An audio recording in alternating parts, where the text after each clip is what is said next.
In a video I did about the Maria Theresa Teller or coin that used to be very popular in the Horn of Africa, somebody by the username Barefoot Professor 3455 left me a very interesting comment actually.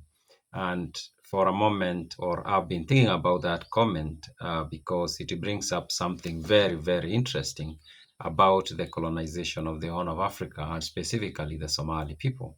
And it begs the question, did the Somali actually get colonized, or is a perception we have today that is not based on accurate reality?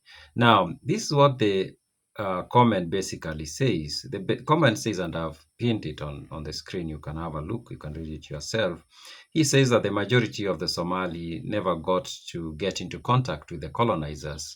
And he also says that only about 5 to 8 settlements at the coast got to have very active interactions with the colonizers. And he mentions Berbera, Mogadishu, Hargeisa, and such places. And he says that the colonizers, specifically the British, I guess, did have some success at Berbera and maybe the Italians at Mogadishu. But he's basically saying the rest of the Somali country was basically untouched. That's what he basically says in this comment. And I think this is a very, very interesting comment, as I said, and I've been thinking about it since the moment I read it, and actually replied that I didn't think he was wrong in the way he was seeing things, but I'm inviting other people to chime in or to come in and say what they think, especially if you are a Somali who has followed history very keenly.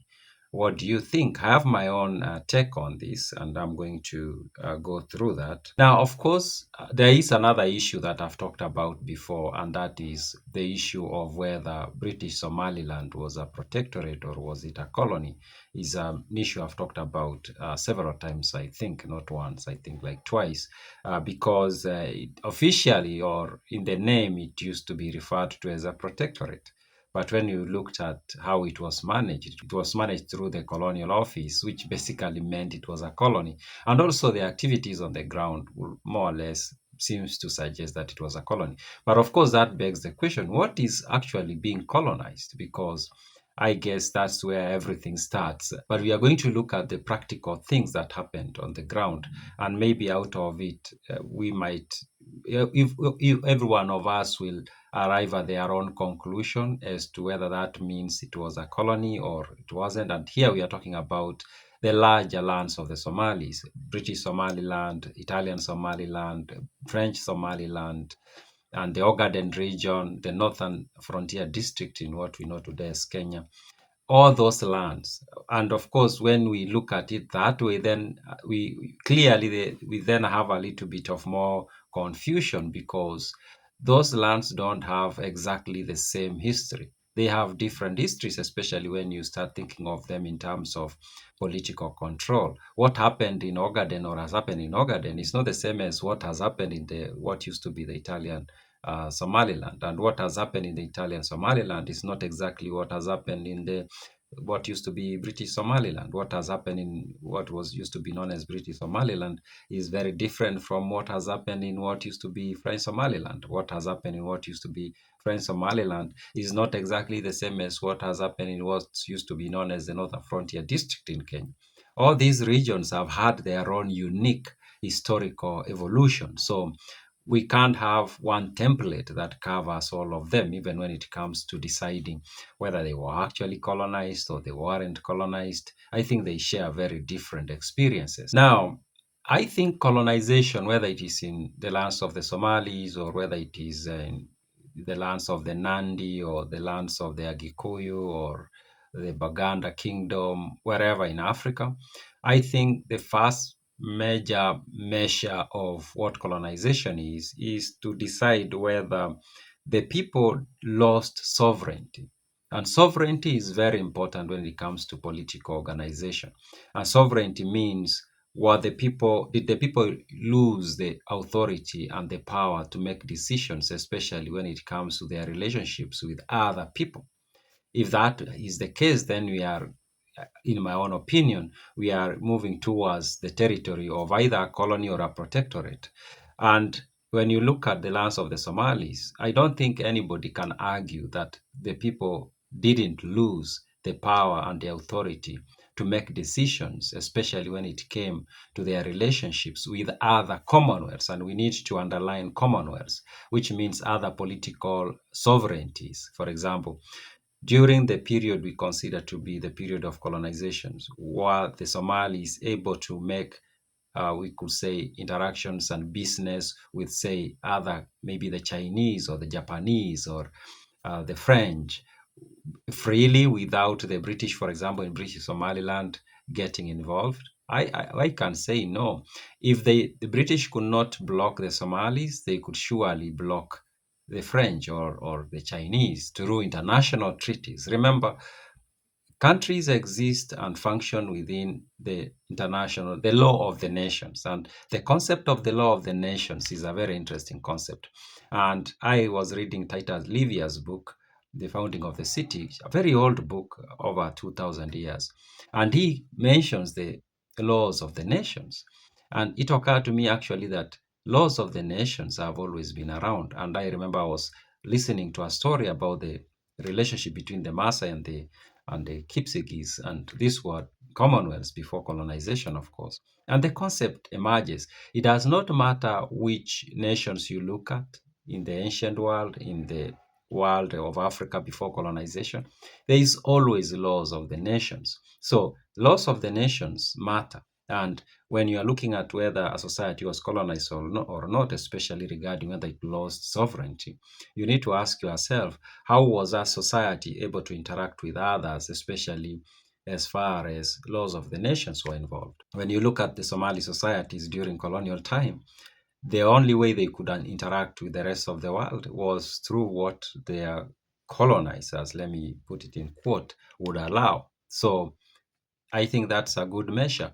Now, he also talks about that most Somalis never came into contact with the colonial powers. Of course, the question that arises, was there a foreign governance structure in place? And this is an open question. I don't have a very clear answer to this, and I invite you to chime in if you know this.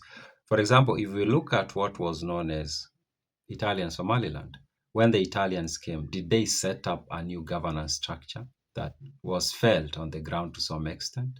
Now, I don't know a lot, but I've read a book, for example, A Tear for Somalia by Douglas Collins, and he describes a structure that what replaced the Italian structure when the Italians lost the Second World War, of course.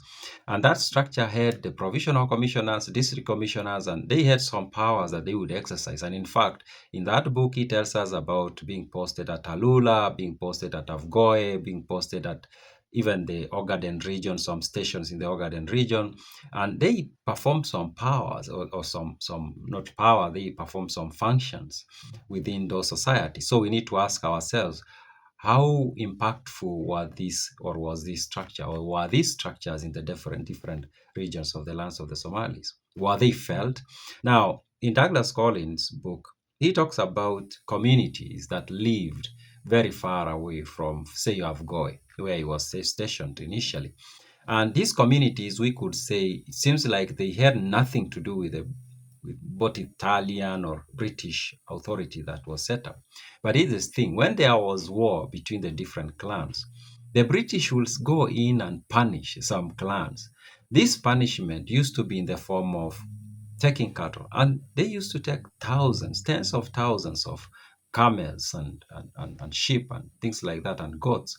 And that applied also in what we know today as Kenya. They used to do the same to the Maasai, to the Kikuyu, take tens of thousands of cattle from these communities as punishment. And the punishment will also be in the form of killing some members of those communities. So if that does that count as the impact of colonization? Because in what I think it counts.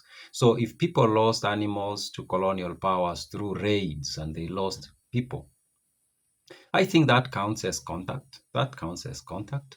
I don't know whether somebody will argue that it wasn't widespread. There was a concept of shifter in Ogaden, And very many Somalis suffered in that through that.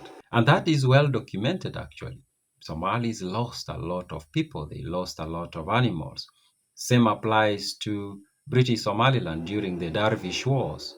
The Somalis lost a lot. They lost people, they lost animals, they lost grazing grounds. Does that count as contact with colonization? I think it does. I think it does. And I think, for example, the Dervish Wars is also very well documented, both by the British themselves and also by through oral traditions. It is very well documented. People also, does that count as impact of colonization?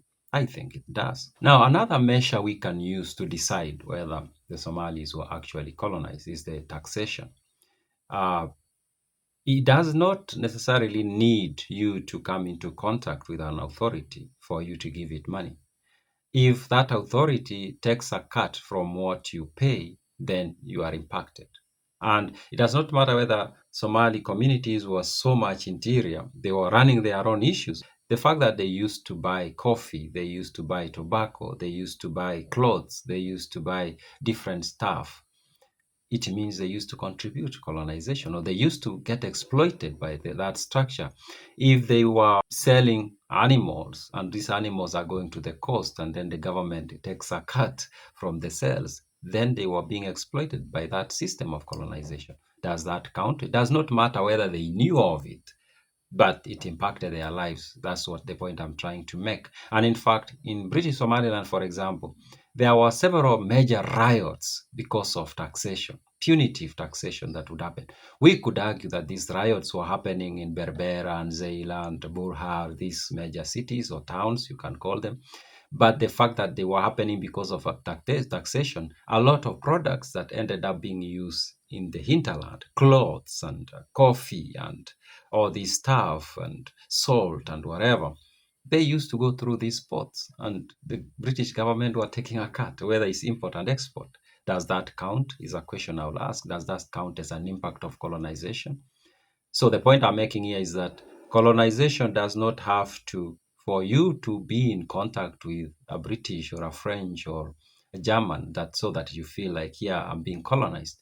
It's the decisions they make, even when they are very far away. If those decisions affect your life in one way or another, of course, I think it counts. That's my personal opinion, humble opinion. Also, in Douglas Collins' book, he talks about traveling in the lands of the Somalis and coming into these mines that the Italians were mining some minerals and things like that. The Italians were taking out stuff, valuable stuff from the lands of the Somalis and going selling in Europe and making money. The British did the same. Now, even if as a Somali, ordinary Somali, did not have to be in contact with the British while they are doing that, it's their land that was being exploited. Does that count as colonization?